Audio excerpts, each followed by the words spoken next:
Hello everyone, Mr. Creepy as Hell here. Before we get started with this video, I just want to wish you a happy holiday season. Also, please like and share this video if you enjoy it. And if you love the content that I'm putting out, please subscribe to my YouTube channel. Make sure you cut on all notification bells so you will be notified whenever I release a new video. Because if you don't subscribe to my YouTube channel, Grumpus is gonna come for you.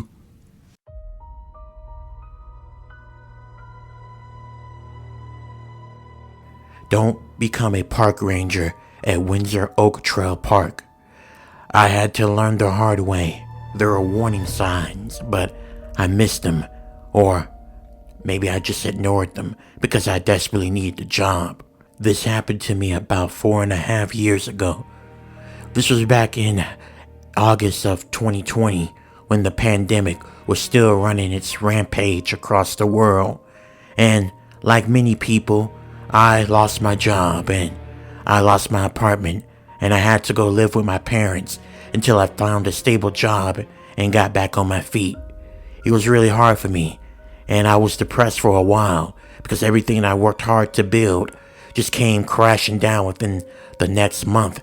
And I'm not gonna lie, it led me to lean into addiction like drinking and doing other things. But I went to rehab and I sobered up, and I'm a recovering alcoholic. With that being said, the first step was to find a job and get back on my feet. I was very lucky to have supportive parents. They always wanted what was best for me and wanted me to do better. And so that's what I done. I started searching the web for jobs, and it was really hard at the time. Because like I said, a lot of people lost their jobs and people were looking for ways to make money. I tried everything, but I got turned down, or I never heard back from any type of employer that was hiring. It was frustrating, and it really frustrated me. I just wanted a job so I can support myself and pay my bills and do everything I need to do. I was ready to give up until I saw an ad that Windsor Oak Trail Park was looking to hire a new park ranger. I quickly applied for the job, and the next day I got an email that was confirming me for an interview. I was excited. I finally was able to move a little bit more further into finding a job, and I was hoping that most likely I'd get this job. I met with the park ranger manager, and he sat me down and he interviewed me. Alright, you must be Roger.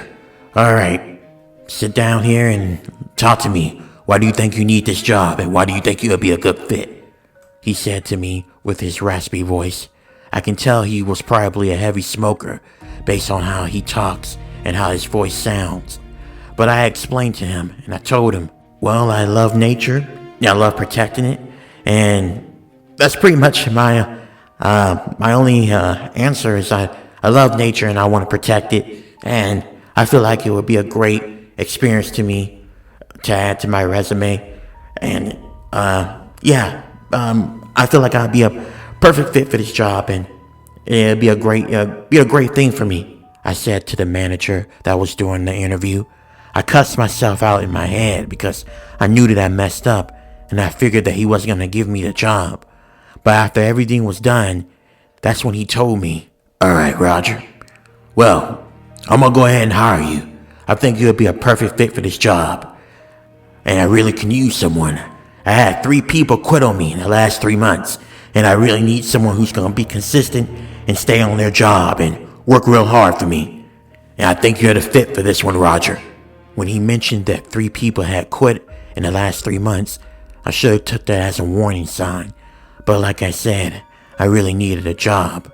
So I accepted the offer, and he told me to come back the next day. And I came back the next day with my uniforms and everything, and my walkie-talkie and my gun as well. And he showed me around, and he showed me what I would be doing. For the next couple of weeks, I was there by myself overnight as a park ranger, and nothing odd happened. Everything was great. It wasn't until around November of 2020 that's when I noticed things and started noticing a pattern. Each night as I would go around and drive around and make sure everything was alright in the park, I would notice how I come across a dead deer And this would happen every day when I would come on my shift.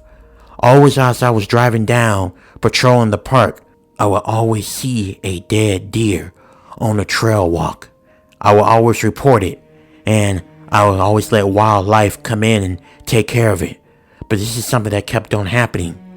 I would tell my manager about it, but he'll always tell me that he'll take care of it, don't worry about it, that I done my part, which I found that kind of strange as well. It's like he wanted to cover it up, he didn't want really it getting out. So I kept doing my job, but then I noticed it got more strange and more weirder. I would start to see squirrels and birds deceased on the trail walk. It was becoming too common, and I started to wonder, was there some kind of predator in the park that was doing this?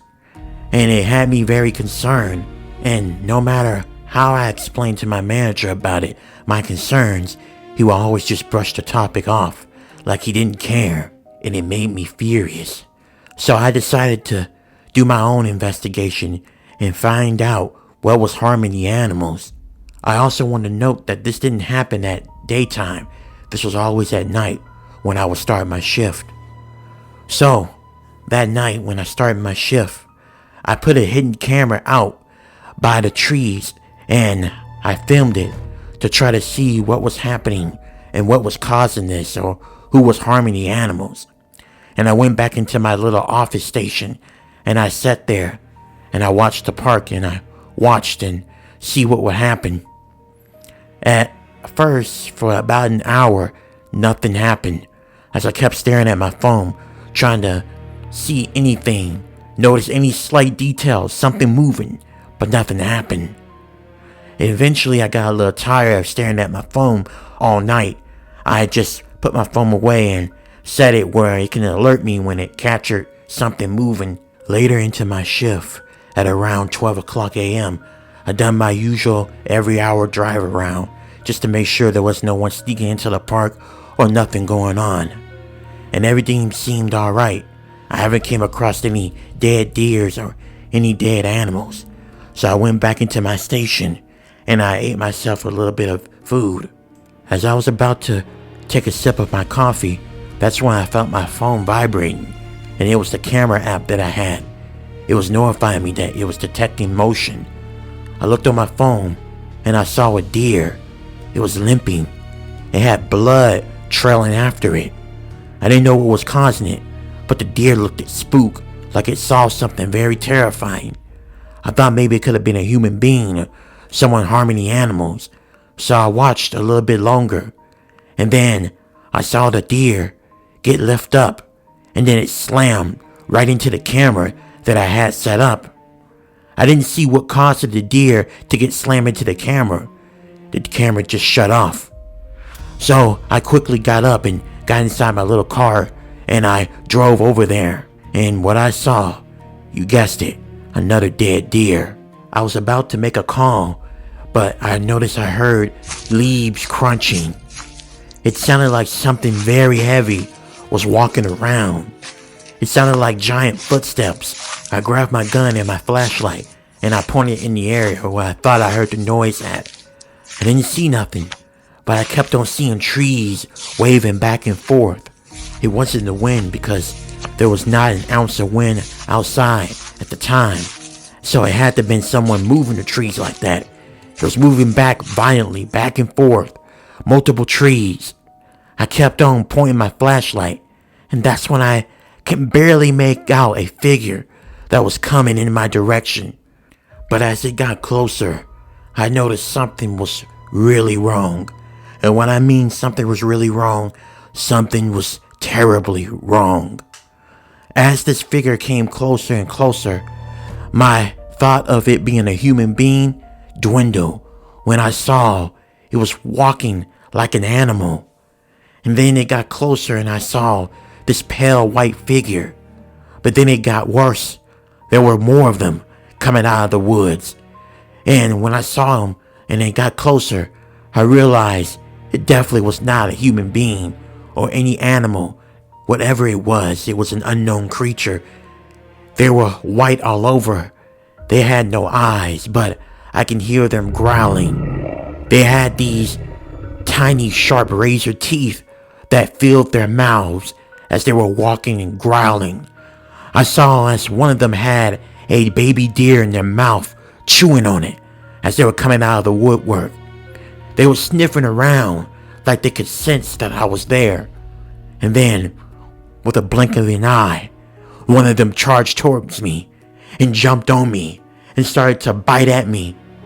I yelled out in excruciating pain as the creature was trying to bite my legs off. It kept on growling and slobbering all over me as I felt its hot, rotten breath of flesh. I had to hold my breath because I felt like I was going to retch. I was trying to do all I can in my power to fight this creature off as I felt more of them coming towards me, and I knew I couldn't defend all of them off. So with all my strength, I kicked the creature off of me. I was able to leave, but I was limping a little bit because the creature managed to bite down on my kneecaps, and it hurted really bad as I walked. But I tried everything in my power to endure the pain to get out of there because I didn't want to become their meal. As I kept running, I can hear them coming after me, growling and snarkling. It was horrifying. I made my way to the station, and when I opened up the station door and I closed it, I saw someone in there that I did not expect to see. It was the manager. He turned towards me with a huge smile on his face. It looked unsettling, and then he said to me, "Now, Roger, why didn't you let them eat you? You know I can't let you escape alive. I need you. You're the sacrifice. If I let them take you, they won't take me. You're like a sacrifice. It keeps the park going, and it keeps me alive. No, I can't allow this. You're getting your ass back out there right now, and you're gonna let them eat you. If you care so much about your damn job, sacrifice for it. Die for it." I was confused and terrified. He held a gun towards me, and I tried to muster up the words as I was in shock. So you knew all this time that this was going on? That these creatures were killing all the animals in the park? Wait a minute. You said the 3 other park rangers that were here before me, they all quit. That was a lie, right? You let them die at the hands of those creatures. Bingo. That's right. They made the ultimate sacrifice, and their sacrifice will not be in vain. I will always think of them. They done the right thing. Now, Roger, it's time for you to do the right thing. Let me kill you so I can give your dead body to those creatures, so I can keep this park going. Oh, fuck no. I'm not letting you sacrifice me for no damn park. I quit. I turned in my badge and I slammed down my gun and I ran out of there. I can hear my manager calling out to me, demanding me to stay, but I didn't care. I ran until I got back home, and I grabbed me a cold beer and I drank. I wanted to put this behind me. I knew I was gonna have to look for another job. Eventually, a couple of months later, I did find another job. It was a corporate office job and it paid more. I never mentioned anything about what happened because I obviously knew no one was going to believe me. And honestly, I didn't really want to talk about this. But the reason why I bring this up because I recently read on the news that they found my former manager dead from an unknown attack. They don't know what attacked him, but they believe it was some kind of animal. But I know what happened. And I know one thing. I will never step foot in Windsor Oak Trail Park again. There's no way in hell I'm going back there. You can never pay me enough money to work there.